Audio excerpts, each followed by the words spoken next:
We dismiss history at our peril. Liberty Nation Radio with Mark Angelides.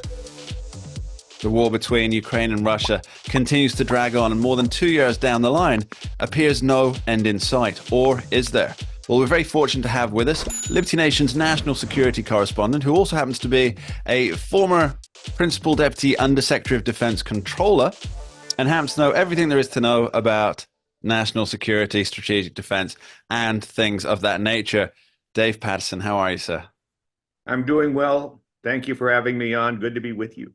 Great. Dave, so I think we're more than 2 years now since Russia invaded Ukraine. And the big surprise is that Ukraine is still fighting this war, I think, isn't it? I think that would be the surprise, yes. I think that most pundits thought that the Ukraine would fold at least within a couple or 3 months, But the fact is that what they didn't count on and they underestimated was the actual courage and the fortitude of the Ukrainian soldiers and the people to support them. They also, with all due deference, you have to give credit to their president Zelensky, because he has been the face of the courage that is being demonstrated every day on the battlefield. But it takes a lot more than just courage to win a war, though, doesn't it, Dave? Well, it does. Actually, you have to have like beans, bacon, and bullets to actually engage the Not enemy. Necessarily in that order. I always put bacon at the top of every list. Everything goes better with bacon. Maybe apple pie might be an exception. But I think that what the Russians also did not count on was the rather rapid initial mobilization of NATO and European friends, and in fact, friends around the world of Ukraine. You have Japan, South Korea also contributing. So I don't think that President Putin from Russia actually counted on that level of support. At the same time, I have to tell you that it is that support and the way it has been dribbled out, particularly by the United States, that has, in my view, caused this extended fight on the ground. When it just seems to me that every time the president of Ukraine would ask for something, the initial reaction from the Biden administration is, well, we know we can't do that because that would tend to escalate the fighting. For those on the ground, I think they sort of thought that the fighting had already been escalated. But nonetheless, when Poland way back, 2 years ago said, we'll give Ukraine our excess MiG-29s. And of course, initially, U.S. Secretary of State Blinken said, good idea, we'll greenlight that, only to be within hours turned around by the Secretary of Defense, Lloyd Austin. And the United States put a hold on that. Dave, I really want to jump in on this. I think what you're saying is clearly an accurate representation of the events that happened. There's no denying that. But I think what a lot of people want to know is, why does the US have such a veto on this? So if Poland wants to send its excess MiG-29s to Ukraine, surely that's just an issue between Poland and Ukraine, right? Why would the US, specifically Blinken or Lloyd Austin, have any say in the matter at all? I think that's an important question, isn't it? I think that's a very good question. And the answer, unfortunately, is, from my cynical point of view, if I put my cynic hat on, is that the United States is NATO. The United States is the largest contributor. The United States tends to be the elephant in the room every time the NATO meets, and the NATO countries tend to look to the United States for guidance. There is a subtle change in this. If you might have noticed that the New Europe, the Baltics particularly, are beginning to say, wait a second, we're the people who were under the Russians and under the Soviet hammer and sickle. We tend to know a little bit about this ourselves. And they provide some pushback. I also have a personal view, and that is that those who look to Biden as the leader of NATO and the NATO policy, I think they have shortchanged Jens Stoltenberg, who, in my view, is truly the unifier for NATO. Let's stick on the topic of NATO for just a second here, because my field is obviously not defense, but more politics, specifically political interplays. And what I've noticed is that a lot of people are talking about, specifically political pundits are talking about how Donald Trump re-elected would be a disaster for NATO. But I disagree with that assessment, and apparently so does Jens Stoltenberg, because Absolutely. If it weren't for Donald Trump in his first term pushing the NATO allies to increase their percentage of GDP spending for NATO defense, or for defense in general, they wouldn't be in a position to even help Ukraine aid the war, aid Ukraine in its war efforts now. And going forward, Donald Trump will be very demanding of those other NATO nations, other NATO allies. And I think Jens Stoltenberg, plus I believe the chap most likely to replace him, also thinks that Donald Trump would be a good, strong wind behind the NATO sails to get people invested in their own defenses. Or have I misread that?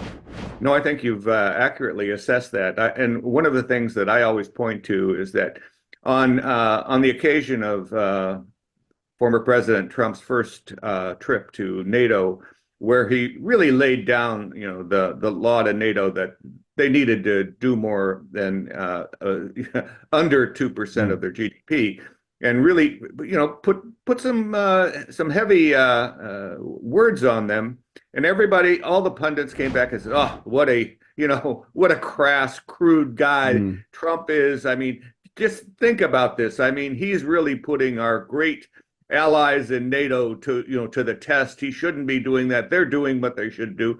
And about 2 months later, Jens Stoltenberg comes and addresses Congress and uses almost the same speech with our Congress. And everybody said, "Oh, what insight! This guy has really got the straight of it." It all has to do. Let's face it. It's Trump's persona. It'll never be anything else. I mean, he could turn oceans into wine and it wouldn't matter. Even the vineyards that we have today would criticize him. It's unfortunate, but nonetheless, I agree with you. Trump, as in another term, would do the same thing and push NATO, and they don't like to be pushed. Let's face it. NATO's working hours are from 9 to 11 and 1 to 3. And they call a lid for the day. Hang on, are we sure we're not talking about Joe Biden here? Well, yeah, right. It's why NATO likes him. So Dave, let's get back. I'm being a little bit facetious, but nonetheless, I think that we need to, if you want to look at what NATO is thinking and what they, in a way that's constructive, I would say, look at Finland, Sweden, Norway. Look at the Lithuania, Estonia, Latvia. These folks are really at the cutting edge of threat from Russia, and I think they have a much better handle on what's going on. Yeah, they're historically familiar with the situation. There's a couple of things that I really wanted to talk to you about just before we run out of time, Dave. Just playing devil's advocate here, but it seems to me, and you do point this out in a recent article that you wrote on the pages of libertynation.com, sponsor of today's radio show. The article was called, let me just check this, Can Ukraine Defeat Russia? And you talk about how it's really become a war of attrition. And I think many of us are familiar with hearing about the amount of ammunition that's being sold or sponsored through Ukraine. But the question for me, Dave, is this is a war of attrition, but this is also a war of attrition of people.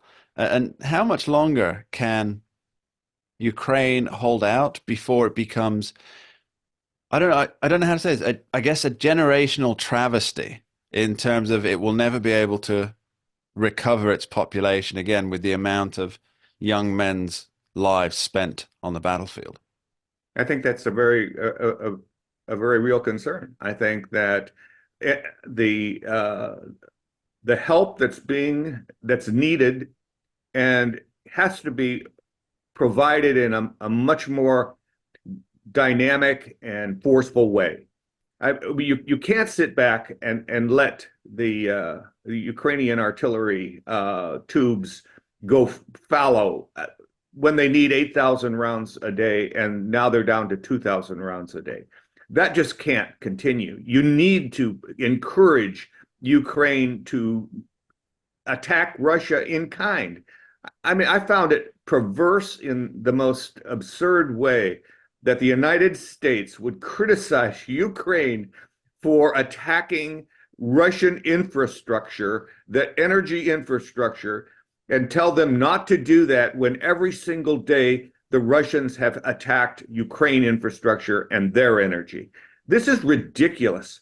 We have a national security team in the United States that is totally out of touch with reality. And you know what their excuse was? Well, we're afraid that if the energy is attacked by Ukraine, it'll raise gas prices. You might have thought about that 3 years ago when you came into office. Dave Patterson, thank you ever so much for joining us. Thank you, Mark. Happy to be with you. We dismiss history at our peril. Liberty Nation Radio with Mark Angelides. Don't get caught up in the media madness. Join our movement for free thinking and free speech at libertynation.com. Publishing news and analysis 24/7 with original articles by our team of authors who tell it like it is. Join us each week for online TV shows, The Uprising Podcast, and Liberty Nation Radio. We believe in free thinking and free speech. We are libertynation.com.